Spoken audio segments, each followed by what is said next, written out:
y el de A de diferencial de flujo.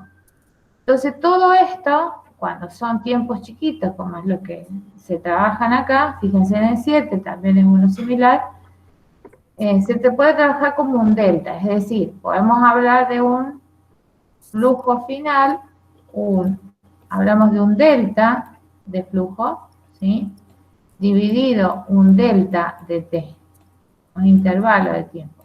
Eso es lo que se ha hecho, por ejemplo, en el problema 7 y es lo mismo que se hace en el problema 13, ¿está?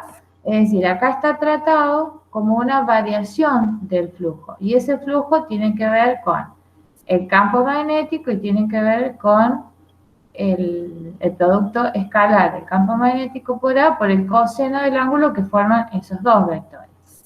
Entonces, en definitiva, como esto tiene una rotación repentina, pasa a estar en una posición y gira 180 grados, y recuerden que acá está perpendicular la espira, el plano está perpendicular, pero en realidad es una perpendicular. ¿Cómo? Tenemos desde un coseno de 0, rota desde una posición final de 0 grados, o desde inicio hasta 180 grados.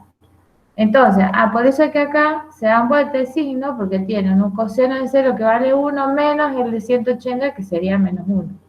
Entonces, al cambiar la rotación, cambia ese signo, o sea, rotar, y les queda este valor que tienen acá positivo. ¿Está? ¿Y qué otra cosa tienen acá? Bueno, esta ecuación que tienen acá, que viene de esto que tienen acá, y a su vez, la intensidad, ¿sí? La intensidad multiplicada por el tiempo nos da el diferencial de carga. En realidad lo que se hace acá, a ver, visto de esta forma, lo vamos a poner así. La intensidad en realidad es la carga dividido el tiempo. El diferencial de Q dividido el diferencial de tiempo. Esa sería la definición de intensidad de corriente. Como la tienen acá, por eso les queda la R dividiendo. Es decir, que si despejan I, les va a quedar la FEM dividido de R. Y la FEM es todo esto que tienen acá. Lo único que cambia es que lo dividen por R. La cantidad de espiras son 100. Y todo esto, que es el producto escalar de estas dos cuestiones, tienen el área y tienen el flujo que es constante, o sea que lo pueden sacar afuera el flujo. En realidad lo único que les queda les va a quedar el área, ¿sí? Que también es una constante porque es una espira circular que tiene radio 2 centímetros, o sea, 1 centímetro de radio, o sea, 0,01 metros. Pi por radio al cuadrado. Y estos dos monos que ven acá es por la rotación del coseno de 0 menos el coseno de 180. ¿Está? Y de ahí despejan la carga, que es la que les pide sacar acá el problemita, que viene de relacionar con esta ecuación que tienen. Y después, para la parte B, les pide la corriente media, es decir, un promedio, por eso usan un delta Q, no les pide una corriente instantánea. Puede haber corriente media o corriente instantánea, porque recuerden el significado de media y lo que es instantáneo. Si ustedes tienen algo así, yo saco la media, hago una media entre estos dos puntos. Si este intervalo de tiempo es chiquito, no cometo error en esto que no es una recta. Pero si no, se comete mucho error. Entonces, lo que hacemos acá es hacer una aproximación. Estamos trabajando con esta recta en vez de con la curva, ¿sí? Pero bueno, como son intervalos de tiempo chiquitos, está bien trabajar con esos delta de carga. ¿Y qué más le iba a decir? Bueno, nada más de eso. Y después la parte C, que es sacar la FEM media. Una vez que tenemos la corriente media, el promedio entre esos dos valores, sacamos la FEM con la ecuación de I por R. Nada más. ¿Se entendió? Ahí vemos, me creería que sí. A ver, vamos a ver si hay alguien que vuelve a preguntar. Sí, dice que sí. Bien. Ahí Vivi les dije que preguntaran si tienen dudas sobre otro práctico también, por las dudas, porque total Bueno, sí, sí. no queda mucho más que decir de esto. Ahí Brian preguntaba o pedía que si le podíamos dar una explicación, digamos, más o menos general de la guía esta, del práctico 10, ¿sí? Una explicación base, dice. Bueno. no hay mucho, digamos, tampoco que poner, pero si querés decir algo, digamos, usted explicar la ecuación general, digamos, que es Sí, cada término, digamos, básicamente. bien. O sea, esta ecuación es la más general de todas, ¿sí? La que les habíamos dicho hace un ratito, esta, ¿sí? Que es que la FEM es igual a menos n, que tiene que ver con el número de espiras, por la variación del flujo respecto del tiempo, ¿está? En eso es el desglose que siempre hay para cada problema. Pero si ustedes se ponen a ver, después, la ecuación que usan al final en realidad es muy sencilla. El caso más complicado por ahí puede ser este, ¿sí? Cuando tienen una... Recordemos que flujo a su vez era igual a qué cosa. Habíamos dicho que flujo era igual al producto escalar, ¿sí? De B, que es vector, por producto escalar por el área, ¿está? El diferencial de área, en realidad. Recuerden que el diferencial siempre es un vector que se opone a la figurita de la espira, es decir, que si yo tengo una espira circular, el área va a representar un vector perpendicular a esa figura. A ver, por ahí visto de costadito.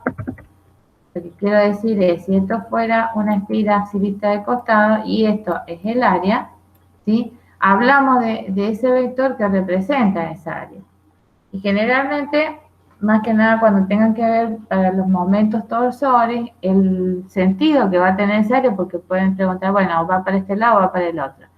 Tienen que ver con el sentido de la corriente, es decir, que si la corriente va, lo agarran con la mano derecha, ¿sí?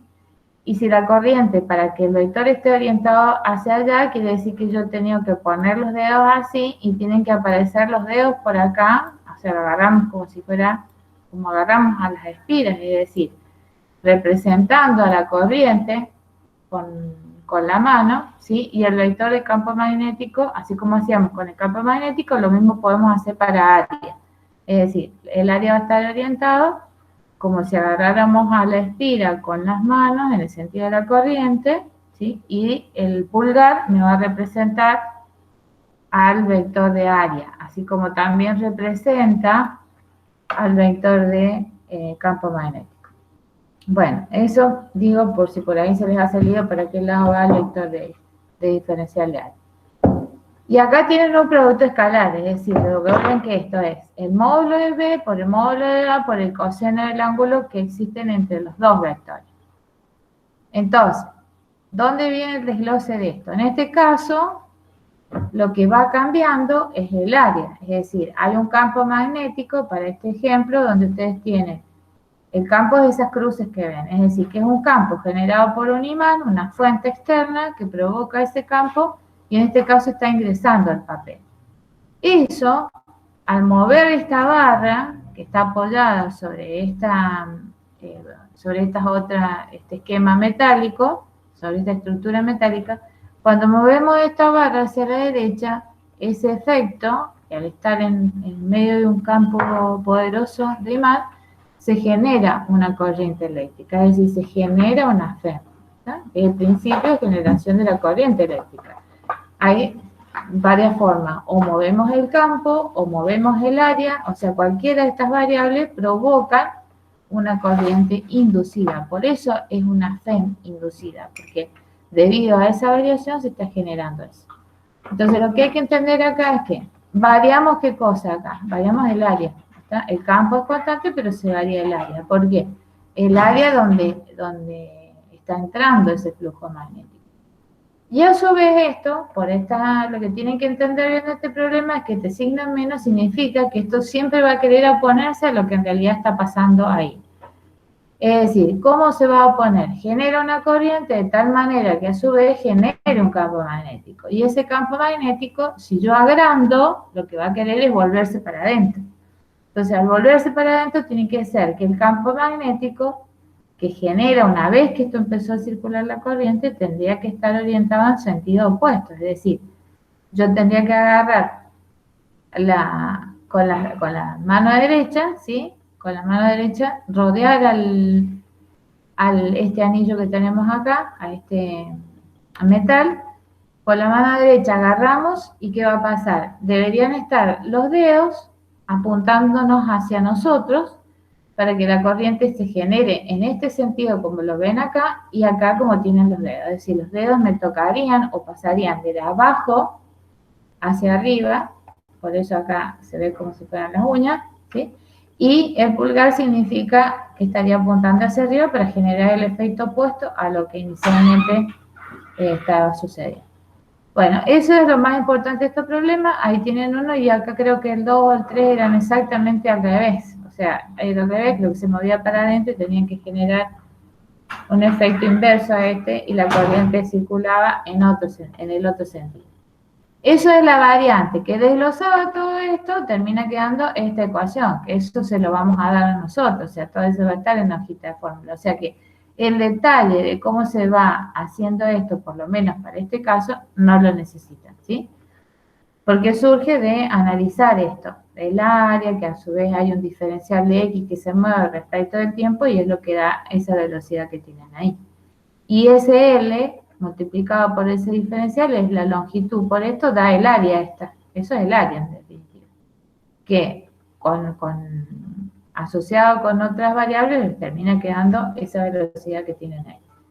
Bueno, eso por un lado. Y después, ese es un caso. Y los otros casos son las variantes de posición, es decir, que acá tienen una espira que está colocada de esta forma o que está en esta posición y cambia a esta otra, o viceversa. Si está de esta manera, gira a 90 grados.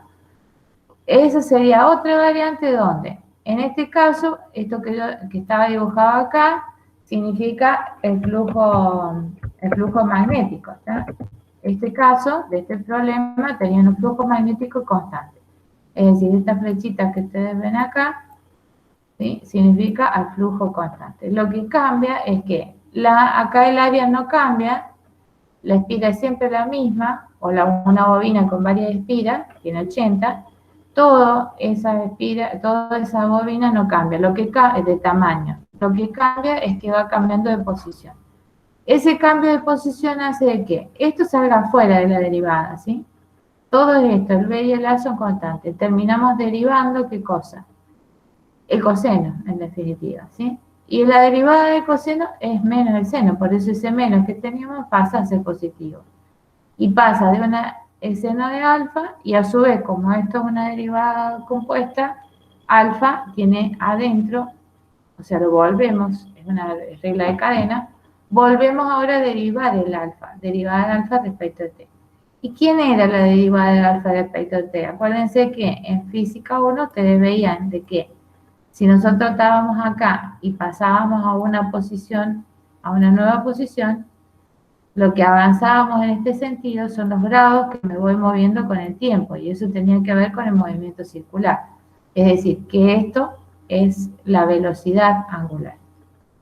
Entonces, por eso acá, esta es otra variante donde solamente sacan afuera todos los miembros y les queda el seno del ángulo, desde donde estaba hasta la nueva posición, o sea, la diferencia que hay de estar de 0 a 90, y acá esto que estaría en radianes, ¿sí? En la velocidad angular, dividido el intervalo de tiempo que tarda en alcanzar esa velocidad angular. Bueno, ¿y qué más? Esa es una variante, la que vimos recién del problema 7, que es lo mismo que el problema 13, y no tiene muchas más variantes que esto. Esto sí, hay otras variantes, el campo variando con el tiempo, pero ese tipo de problemas no los damos porque son netamente matemáticos. O sea, es ver que una función de b con el tiempo, y eso habría que incluirlo dentro de la derivada, o si hay que integrar dentro de la integral. Esos casos no se analizan acá, ¿está? Quedarán para la teoría. Bueno, no sé si quería agregar algo más. Quedó claro el tema de la mano, cómo se genera en el 1. ¿Si les quedó claro? Creo que a ver, yo te digo si alguien pregunta algo, pero bueno, es como hacer una introducción. No sé si... Sí, una introducción teórica. Ahí Francisco preguntaba un problema de la guía 8. De la IA 8. Si querés, Bueno, si querés fijarte vos o dale, ahí me fijo. mientras vos buscas, digamos, eh, fíjense chicos, yo creo que todos ya a esta altura saben, pero tienen ahí en la guía, en la página, mejor dicho, todas las guías de teoría y tienen una introducción y, digamos, pueden ver un resumen un poco esta, de esta o de las anteriores, digamos. ¿Está bien? Cualquier cosa lo pueden preguntar también por mail, si no se animan a preguntar acá. Claro. Por ahí es medio difícil cuando preguntan o cuando nos piden, hagan un resumen de la guía, digamos, es medio complicado hacerlo porque debería ser una aplicación media larga y no daría para hacerlo. Pero Ujú. Sí, el quiero como problema, una... el problema 16, Vivi, ¿De cuál? del 8 ahí, Ah, ¿se ve ahí ese, el 8? la 8 el 16 no entiende el tema es un solenoide lo que está ahí. Ah, ¿lo ven acá? ¿Se ve la Sí, guía? sí, sí. Ah, bueno, 16. A ver. Bien. Ese que es un solenoide, supongo, a ver, yo te digo bien, acá está la pregunta. Ah, Cómo interpretar el solenoide y las vueltas que dice el problema? bien, porque el solenoide, a ver si me sale, es como una cosa así. Yo que soy tan experta dibujando con esto. A ver, no, vamos a hacer bueno. El solenoide viene a ser como una cosa así, ¿no? Donde tienen, ¿me van siguiendo? Así se construye el solenoide, ¿sí? Claro, Entonces, para verlo más claro, sencillo, Vivi, sí, digamos, la diferencia entre un solenoide y una bobina es que el solenoide tiene una longitud, digamos, la bobina es un paquete comprimido de, de vueltas, en cambio el solenoide es como que lo que has dibujado vos ahí, que es como si se va una haciendo, continuidad. Ujú, tiene una longitud. claro, bien.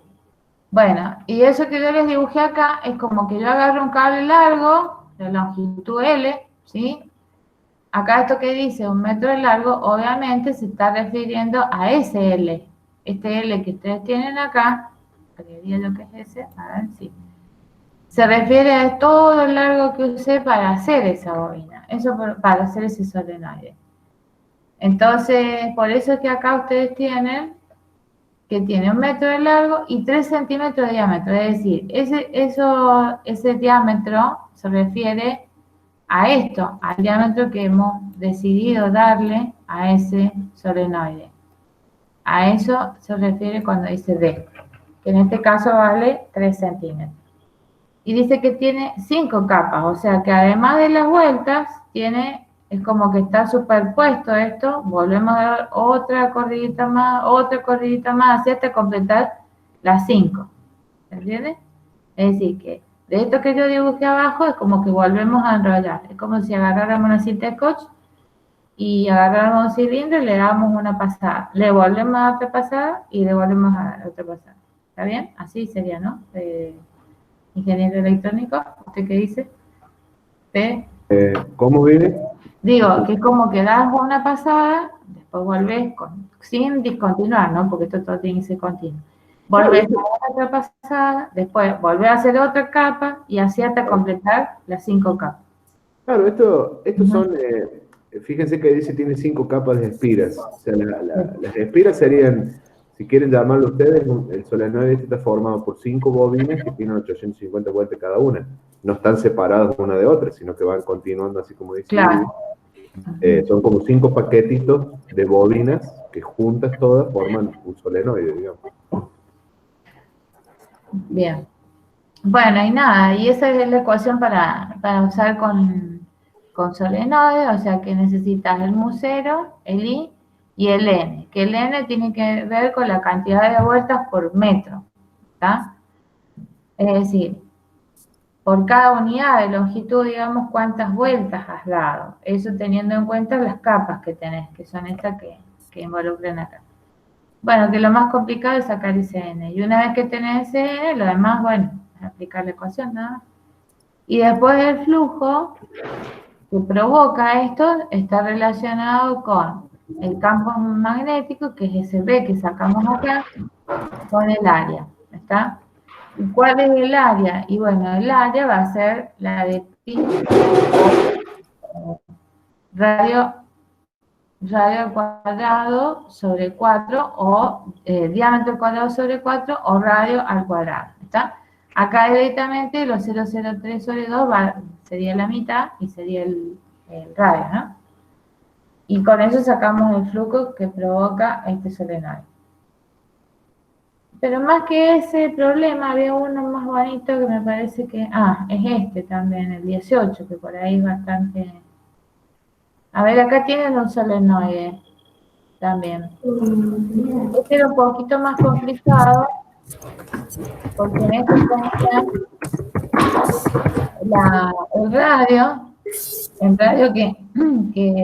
que tiene solenoide de 5 centímetros. O sea que ese R se refiere a este radio que tiene el sistema este que se monta ahí. Con un largo pedazo de alambre de radio 2 milímetros y de longitud 10 metros. Es decir, que el radio de 2 milímetros se refiere a ese cable negro que tenemos ahí. Es decir, ese radio chiquitito. Ese radio chiquitito es el cable que usamos para hacer ese enrollamiento. A eso se refiere ese otro radio. O sea, hay que diferenciar bien el radio de solenoide respecto del radio chiquitito. Ese que tienen ahí es un R pequeño, ¿verdad? Y con eso, por ejemplo, desde el dato de resistividad, ustedes pueden calcular la resistencia que tiene todo este enrollamiento y que está relacionado con la longitud total, que son 10 metros, o sea, todo esto que tiene acá son 10 metros. La sección de quién, y la sección del conductor, porque estamos refiriéndonos a esta sección, para poder sacar la resistencia que generaría ese conductor. Y con eso sacan la I, ¿por qué? Porque la I es la que van a necesitar después acá en la ecuación de el solenoide, que es mu 0 por I por N sobre L o el N chiquito que tenían antes, que es lo mismo. Fíjense que Sn sobre L es la unidad de vueltas sobre metros, que era lo mismo que habíamos visto en el 16. Sn son vueltas sobre metros, por eso acá está puesto como N grande sobre L, que viene a ser el N chiquito. O sea, y tampoco con este N, que es distinto. Y después, ¿qué otra cuestión? Como necesitan ese N y necesitan esa longitud, ¿sí? La longitud que va a tener, ¿a qué se refiere esa longitud? En realidad se refiere al largo que va a tener el conductor en este sentido, ¿sí? El largo que va a tener el solenoide. Es decir, visto de costadito sería desde donde inicia el enrollamiento hasta donde termina. A ese L se refiere. Y ese L tiene que ver con la cantidad de vueltas que, es decir, ¿cómo sacamos ese L? A ver, visto de costado. Si yo tengo 2L por R, sería visto así. El número de vueltitas que tenga esto,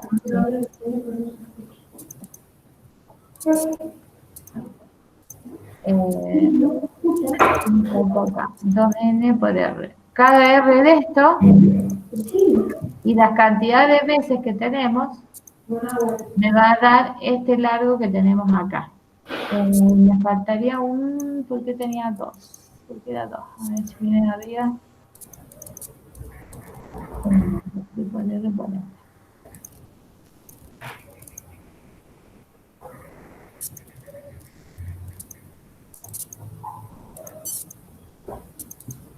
Parece que falta un pie acá. Para poder sacar este largo significa cada pedacito de esto que tengo acá multiplicado por el número de veces. O sea que en realidad este es el solo, me parece. A ver.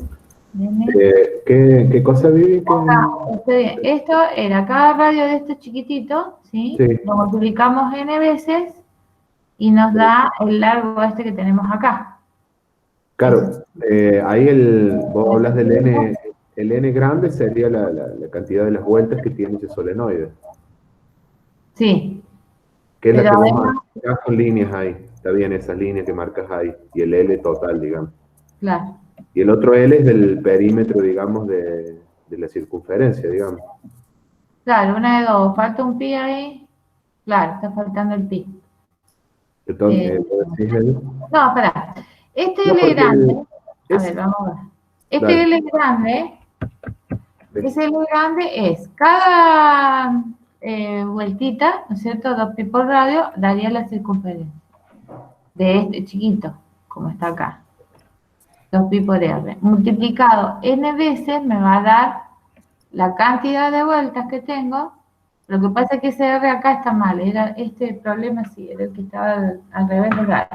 Acá sería un r grande, que es este, ¿sí? Se refiere a este r. Le vamos a poner un r' como para diferenciar. Cada vueltita de esta, 2 pi por radio, ahí, 2 pi, ¿sí? Por ese R' me va a dar la longitud de esta circunferencia de solenoide. Le vamos a poner un R'. Si eso lo multiplicamos por n veces, ¿sí? Las n vueltas que tenga acá, me va a dar la longitud total que tiene el conductor. O sea, deberían ser los 10 metros que tiene. ¿Está? Por eso acá tenemos, para poder sacar ese n, que son las cantidades de vueltas, hacemos al revés. L dividido 2 pi por R. Fíjense que el R que está puesto, que es el R' que les pongo yo ahí, es ese 0,05 que es el radio de la circunferencia esta que tienen acá, ¿sí? R o 2R o el diámetro, ¿sí? 2 pi por radio, una de dos. O hay algo mal acá, el R este debería ser de 2 centímetros, 2,5, o directamente ponemos pi por diámetro por la cantidad de n, me va a dar la longitud del conductor que he enrollado en el solenoide. Bien, eso por un lado. Y después este L que está acá, el chiquitito que tiene que ver con esto que tenemos acá, la longitud del solenoide. Pero ahí donde te digo, Fede, ese 2 no está de más, porque sería n veces lo que mide el radio chiquitito, porque esto puesto al costado. Claro, lo que pasa es que vos fíjate, a ver, interpretando el dibujo que hiciste en negro, ¿no? Sí, Cada una de esas rayitas que vos hiciste en negro, ¿sí? ¿Esto? Tiene un espesor, claro, tiene un espesor del cable con el que vos hiciste la bobina, digamos. Entonces, cuando haces 2 por R, estás haciendo el ancho del cable y por la cantidad de N, que son 32, te va a dar el largo del solenoide. Que sería todo el largo de ese solenoide. Claro, esto por esto. Exactamente. Ese 2 por 10 a la menos 3 metros es el radio del cable con el cual vos haces el solenoide, digamos. Sí. Y Sí, lo que nos 0,128 sería el largo que tiene el solenoide, digamos. ¿Está bien? Sí. Ahí Francisco volvió a preguntar por el tema de que no entiende muy bien el tema de las capas del solenoide. A ver, por ahí es medio difícil, Vivi lo dibujó ahí, por ahí es difícil darse cuenta. ¿El anterior, el 16? No, no, quédate ahí con ese dibujo que tenías ahí con negro y rosa. Ese está bien, ese. Sí. Francisco, vos fíjate que esto es como si yo agarrara un pedazo de cable que tiene una cierta longitud. Si yo le doy una vuelta y lo hago una circunferencia, eso sería una bobina, ¿no? Una bobinita de una vuelta nomás. ¿Estamos? Si yo en esa misma bobina hiciera lo mismo, pero diera, por ejemplo, 100 vueltas, tendría una bobina de 100 vueltas. Todos los cablecitos de una bobina están muy juntitos uno al lado del otro. Es como si vos vieras, no sé, si has visto alguna vez, un transformador, están todos pegaditos los conductores, entonces eso es una bobina. Pero si ahora vos juntás muchos paquetes de bobinas que tienen un cierto espesor y vas juntándolos, ¿sí? Vas poniendo una al lado de la otra, obviamente conectado uno con el otro. Cuando vos juntás muchos de estos paquetitos de bobinas, que puede, insisto, puede ser una vuelta o muchas vueltas, vos lo que vas a juntar o lo que vas a hacer es un solenoide, digamos. En otra guía, hay una guía, si me da tiempo te busco el problema, te vas a dar cuenta que el solenoide básicamente es un conjunto, ¿sí?, de bobinitas o de paquetes de bobinas que están juntos conectados. Entonces, por eso el solenoide tiene un determinado largo, ¿está bien? Que en la bobina no lo tendría, digamos, no lo tomamos en cuenta. Bien. Como más grande. Ahí está, no, te preguntaba el 2, no me había dado cuenta que era el diámetro esto. Estaba dibujando el radio. O sea, 2 veces R es el ancho que tiene Y lo que hace con esa ecuación que explica ahí Viviana del B es calcular ese solenoide o ese paquete de bobinas qué campo magnético produce, que se hace con esa ecuación. Mu 0 por I por N minúscula, y N minúscula es la relación entre la cantidad de vueltas que hay sobre el largo del solenoide. Sería como hacer una relación entre la cantidad de vueltas que yo tengo metidas en un determinado largo, digamos, a una relación. Esa ecuación es la que ustedes ya, en la otra fórmula, si vos te fijas, está esa ecuación, digamos. Que es la última ahí del problema 18 que calcula el B, digamos. Esa que está escribiendo ahí. Sí, Te puede aparecer ese N minúscula o N mayúscula sobre L, que es lo mismo, digamos. ahí está. Claro. O es esta, ¿sí? Que es la que tenías en el problema 16, o el N, ¿sí? Que lo puedes sacar también como N sobre L, que es esto que tenés acá. ¿Estamos? Claro. ¿Se entiende? Bien. Sí, lo complicado acá es eso, es sacar esta longitud, que es la que necesitas ahí, ese L, sacar el N grande. Por eso hace todo ese rollo que tenés acá. Sí. Pero bueno, ¿se entendió? Que yo acá me Claro. el 2. Ahí pregunta Francis, claro, el N mayúscula, que vos te fijas ahí, fíjate que son la cantidad de vueltas que tendría, digamos, todo ese, digamos, mejor dicho, para explicarlo de otra forma más sencilla. El N mayúscula que vos pones ahí son la cantidad de vueltas que tiene ese solenoide, en este caso son 32, dividido el largo que tiene el solenoide. Es como que estás haciendo una relación de largo y número de vueltas. Y el N minúscula, que vos decís ahí, ¿sí?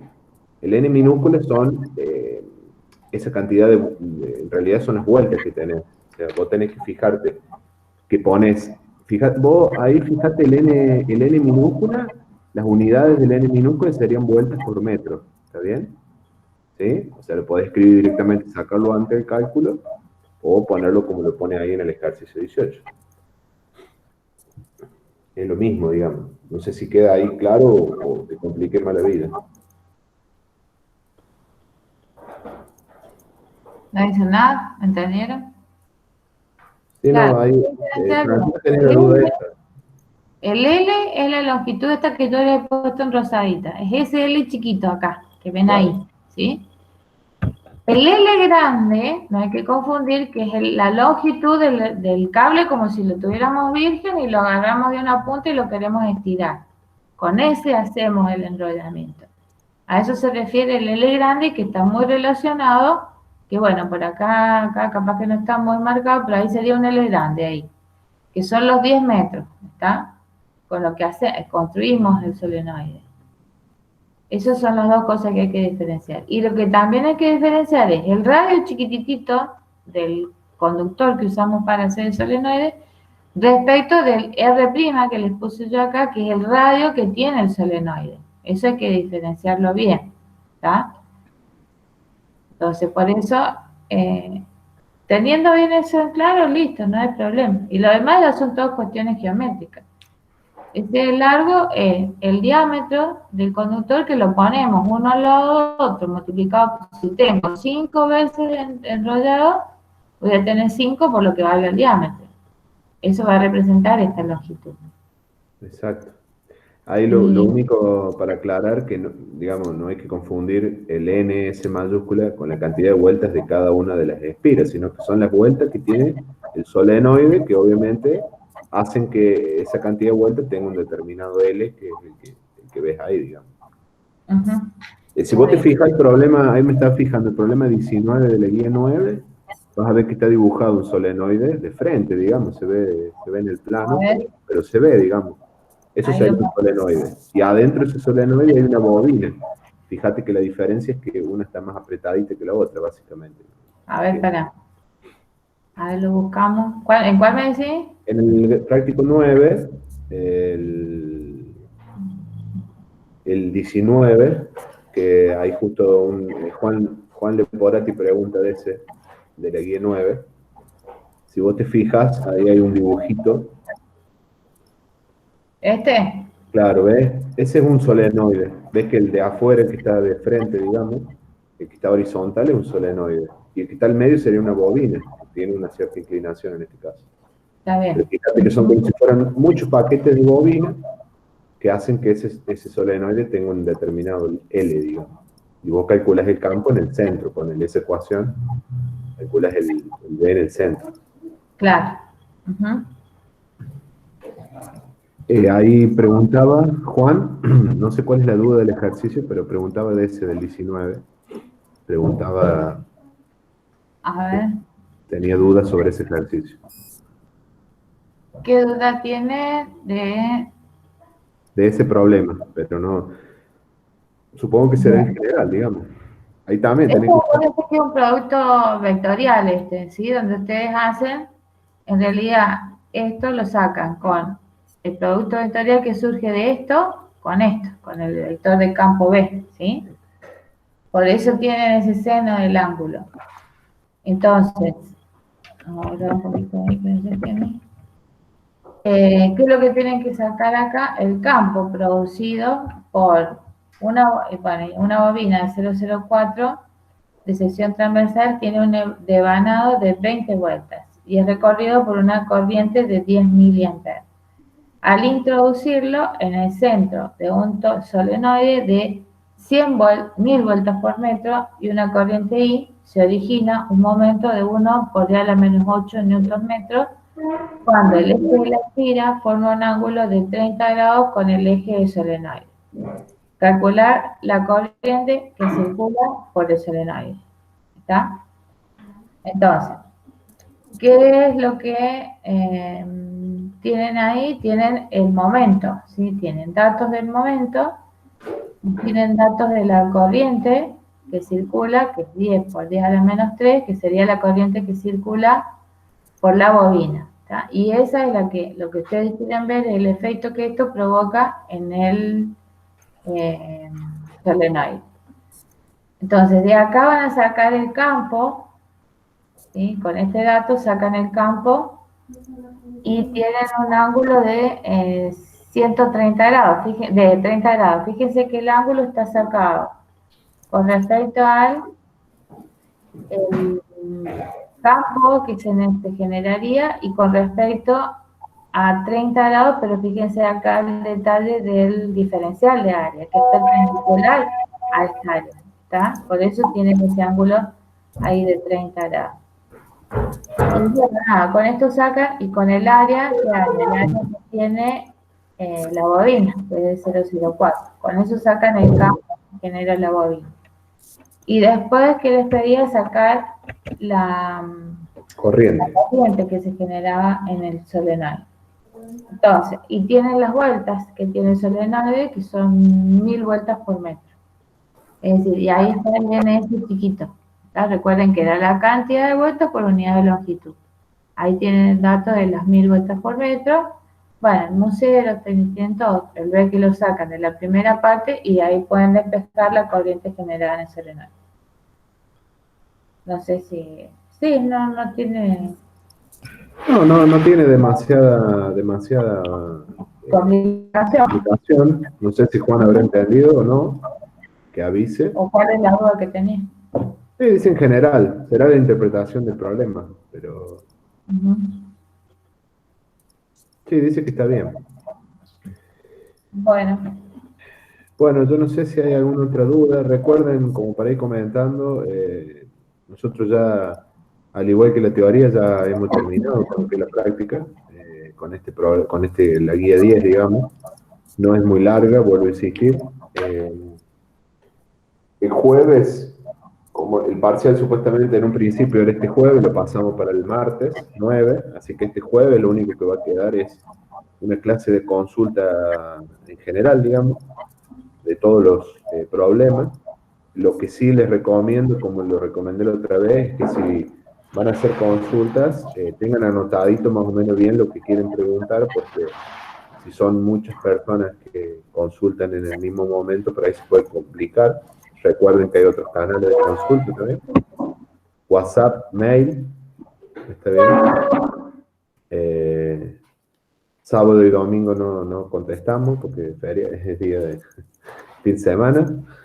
Pero también usen los otros canales para ir consultando.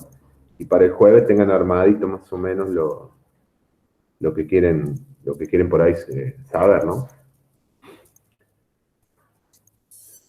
No sé ahora si hay alguna otra pregunta. Bueno, ahí Anabel pregunta de la guía 10, ejercicio 15. A ver.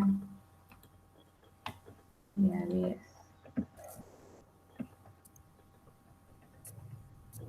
Estoy en la 10 acá. La 10. Dice, por qué suman las dos, el ejercicio 15, Para. la guía 10? La guía 10 del ejercicio 15. Sí.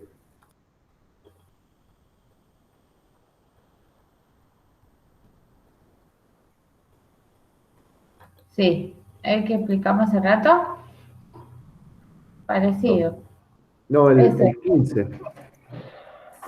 La 10, el 15. Este. Ah, no, para que yo no estoy viendo nada por eso. Para que, Ah, ¿se no ve? sé si lo ven chicos ustedes ahí. Yo estoy viendo todavía la 9 por eso. Ah, para, porque estoy proyectando. Sí, está bien. Perdón. Ahí vuelvo. Eh,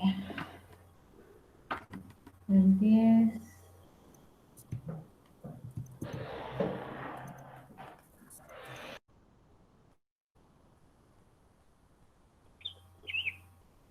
Acá. ¿Este? Exacto. Pregunta por qué está sumando ¿cómo se llama? Suma las resistencias, digamos. A ver, para que lo lea. Ese, Tiene digamos, 20 no. La suma, en realidad la suma porque el galvanómetro ese es un amperímetro y está conectado en serie a la bobina y tenés que sumarla, digamos. Básicamente por eso. No tiene, digamos, otra historia.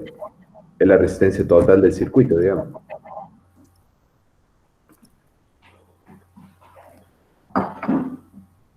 Bueno, Un galvanómetro es un amperímetro, digamos, para medir corrientes muy chiquititas.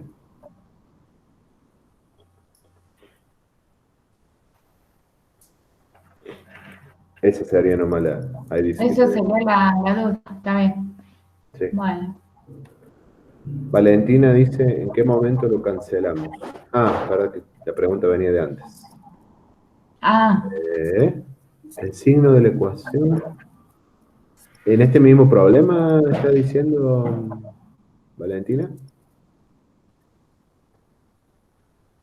Ah, bueno, ahí ellos preguntan, ahí surge la duda, Vivi, porque ¿viste? En esa ecuación del problema 15, por ejemplo, no aparece el signo, viste, del menos n, todo eso. está bien. Sí. Esto, en realidad, recuerden que el tema del signo tiene que ver cómo va a circular la corriente o la FEM, como ustedes quieran, yo por ahí digo siempre corriente, la corriente inducida que va a circular en el circuito. Tiene que ver con eso, con el ley de Lenz, viene por ese lado, digamos. Acá no tiene sentido, o sea, acá ponerle menos 2 por día a la menos 4 Coulomb no te está indicando nada, digamos. Ese delta Q que calcula ahí es la carga que va a circular. El signo menos me indicaría para dónde circula o para dónde va la corriente, pero no, por eso en ese problema no lo está poniendo, digamos.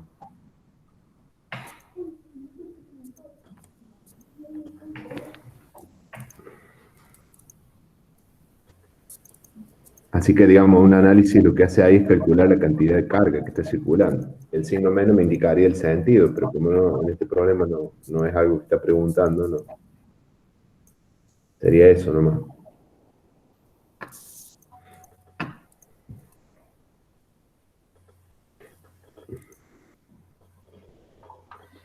Bueno. Bueno, no sé, de última que vean bien los Bueno, Vivi, vos tenés que, si querés, problemas. tenés Sí, que... estoy con un problema de un comunicado ahí que me han vuelto loca toda la tarde del Bueno, gremio. conectate, Eh, yo sigo acá con eso, por si tienen algún pues, otro bueno, duda. no sé si hay muchas dudas, sino que No hay más dudas.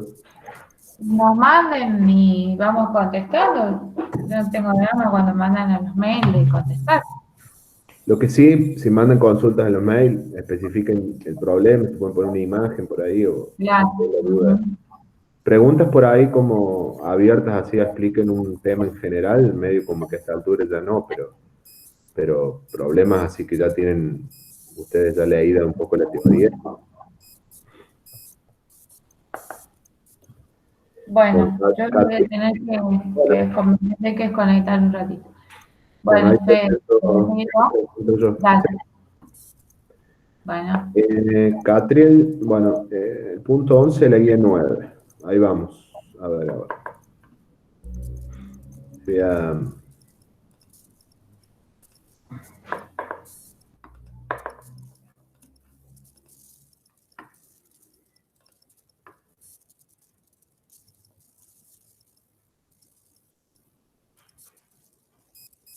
Eduardo, ¿estás por ahí vos todavía?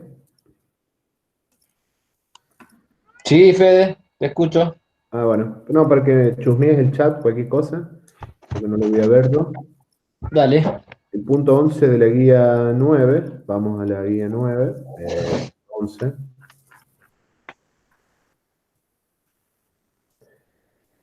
No me acuerdo si es esta, sí.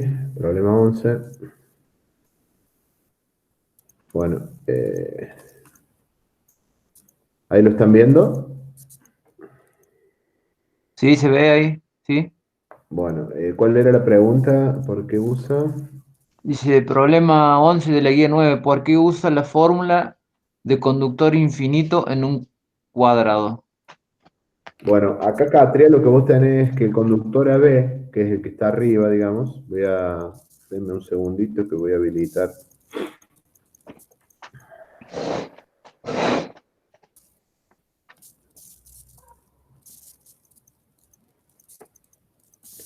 Voy a anotar para poder escribir arriba.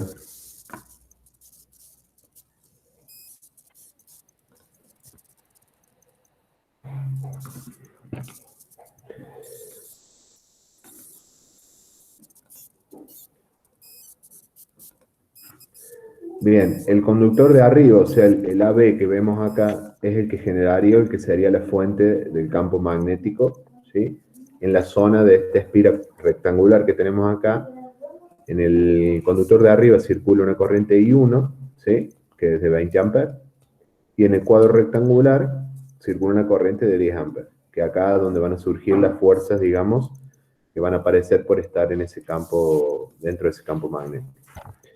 Acá, cuando vamos a la resolución, digamos, lo que vemos es que lo primero que vos tenés que calcular es, digamos, la magnitud del campo magnético en esta zona, ¿sí? De acá.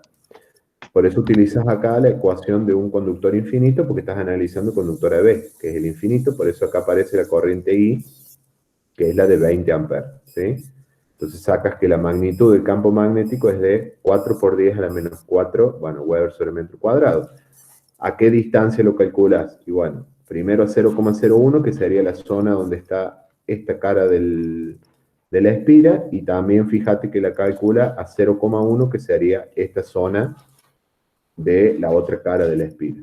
Estas de acá, esta zona de acá y esta zona de acá no te va a interesar a vos porque las fuerzas que aparecen sobre esta cara de la espira y sobre esta cara de la espira se compensan y se anulan. Las únicas que van a importar va a ser la cara esta y esta cara de acá.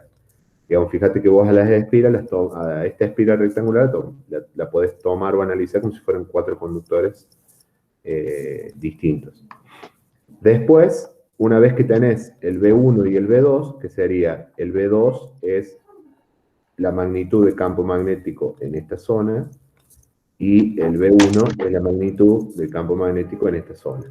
Y después analizás la fuerza F1, que es la que está en esta zona, fíjate que depende de B1, y la F2, que es esta de acá, que depende obviamente de B2. ¿Está bien? Con la ecuación de la fuerza magnética que aparece sobre un conductor que circula una corriente en un campo magnético. La dirección del campo magnético en toda esta zona, que es generada por el conductor AB, ¿sí? Eso lo tienen que hacer con la regla de la mano derecha, y se van a fijar que si ustedes ponen el pulgar acá, siguiendo la I1, digamos, ¿sí? Abrazan el conductor de esa manera, los dedos van a en esta zona de arriba salen la punta de los dedos, y en esta zona entran, por eso aparecen las crucecitas así como la tienen ahí. ¿Estamos? No sé si esa la pregunta está respondida o hay alguna otra.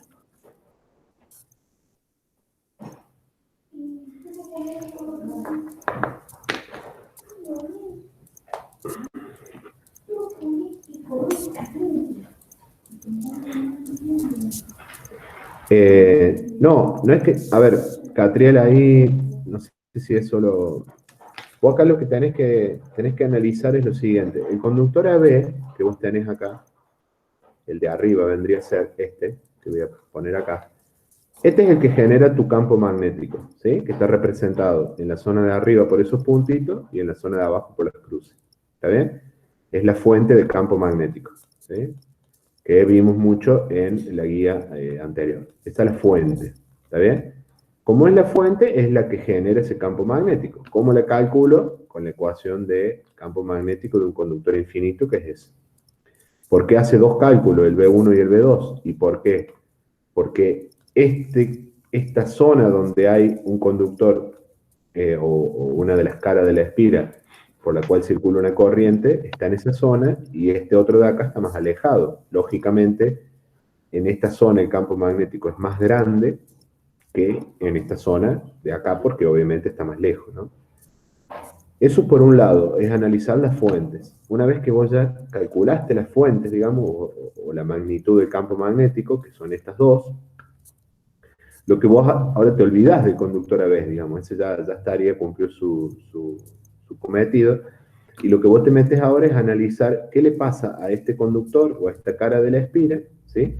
Porque no deja de ser un conductor que tiene una determinada corriente I2 que está inmerso en un campo magnético B. ¿Está bien? Entonces vos lo que haces es analizar la fuerza. La ecuación es esta. La fuerza magnética que aparece sobre un conductor con una corriente I2 que tiene un cierto largo L y que está inmerso en un campo magnético B, ¿sí? Vos haces ese cálculo y te da que esa fuerza vale 8 por 10 a la menos 4 newton, ¿sí? Ahora, el sentido, usábamos la regla de la mano izquierda, ponían bueno, en mi caso yo pongo siempre, respetando la teoría, digamos, pongo el índice apuntando el campo, el dedo del medio apuntando la corriente, me da una fuerza F1 para arriba, ¿sí? ¿Qué pasa en las caras, digamos, verticales, tanto F4 y F3? Si vos te pones a analizar, sobre el conductor este de la derecha van a aparecer tantas fuerzas apuntando hacia la derecha, y en el caso del conductor de la izquierda, van a aparecer tantas fuerzas apuntando a la izquierda. O sea que, en definitiva, F3 y F4 se van a terminar compensando y anulando. Así que directamente no las analizo. Sí analizo sobre la cara, digamos, de abajo, que ahí aparece una F2, que le llama, que de nuevo es igual al producto de I2, que es la corriente, porque la corriente es la misma, la espira, por el largo de esa cara, por el campo que hay en ese momento, en esa zona que era el que habías calculado más arriba. También te da una fuerza, ¿sí? Entonces vos tenés una fuerza hacia arriba y una fuerza hacia abajo, que sería F1 está tirando para arriba, F2 está tirando para abajo, y ahí lo que tenés que hacer, obviamente, es la suma algebraica. Por eso, en este caso, la fuerza resultante, acá, ¿qué hace? A F1 lo puso como negativo, y F2 lo puso como positivo. Eso es una convención, pueden hacerlo al revés, no hay problema. Y fíjense que les da un valor de, bueno, 7,2 en este caso. ¿Qué dirección tiene? Paralela al plano del papel, obviamente es así, hacia el conductor AB, o sea que va a tener una fuerza resultante hacia arriba, ¿sí? esa va a ser la FR, que resulta de hacer la suma algebraica de estas dos fuerzas. ¿Estamos? Eso es lo que harías en ese problema, digamos. No sé si quedó claro o bueno, o seguimos viéndolo. Ahí entendió entonces. Bueno, El problema 15, el práctico 10, consultan también. práctico 10. Vemos. ¿Dónde está acá? El 15, sí. ¿Cuál es la pregunta? Delta Q igual a Fen. En el problema 15, el práctico 10. Sí. A ver. Es lo único que dice. De delta Q igual a Fen, dice. No, ahí no es que FEN, sino que acá, fíjate vos, ahí hay está un paso adelantado porque ya venía de un problema anterior. Vos fíjate que la FEM, o E, o B, como lo quieras llamar vos, que es igual a I de corriente por R, ¿no? ¿Sí? Y a su vez es igual a esto que tenés acá. N delta B, coseno del ángulo, por el área, ¿está bien? Sí, acá faltó el área, acá le faltaría el A, pero bueno, acá aparece, no hay problema. Y el delta T lo que hace es pasarlo multiplicando al I y el R dividiendo abajo. Entonces, I por delta T, ¿sí? Es delta Q, que es corriente, acuérdate que corriente I, acá es igual a la cantidad de carga, o delta Q, que pasa en un determinado delta T, ¿sí? Es Coulomb sobre segundo, cantidad de carga en el tiempo. Entonces, ese I por delta T es igual a delta Q, ¿está bien? Y delta Q me quedaría la expresión que tenemos acá, ¿sí? Esta de acá. Y lo que calculas acá es la cantidad de carga, digamos, que está pasando por ese momento, ¿sí? No sé si se entendió. Sí, sí, sí. Ah, bien, gracias. Ahí falta, lo único que falta acá es, pero bueno, se lo ha olvidado, acá va A también, que es el área. En el cálculo acá aparece, pero bueno, ahí faltaba la A, digamos. En problemas anteriores ya lo hace el despeje, por eso acá directamente le escribió la ecuación, porque anteriormente ya lo había hecho el despeje, pero sale de ahí.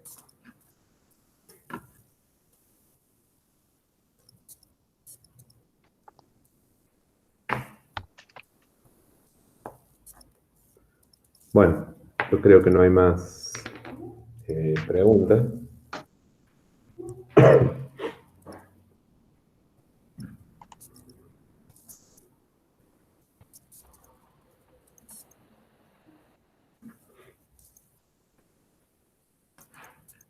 Vos, Eduardo, no sé si querés decir algo del laboratorio. Lo único que ya tenemos 52 alumnos que han entregado, faltan otros 52 en la medida que pueden que los vayan entregando, para ir haciéndole las devoluciones y en el caso de que tengan que hacer correcciones, que los hagan con tiempo. Sí. Es importante recordarles que son obligatorios los laboratorios también. Al igual que los parciales, digamos, para regularizar tienen que estar presentados, ¿no? Presentado y aprobado, correcto. Exacto. Bueno, si no hay ninguna otra duda, vamos terminando, digamos. El jueves nos juntaríamos también a la misma hora, a las 16:30 de siempre, y bueno, eso es para aclarar dudas en general.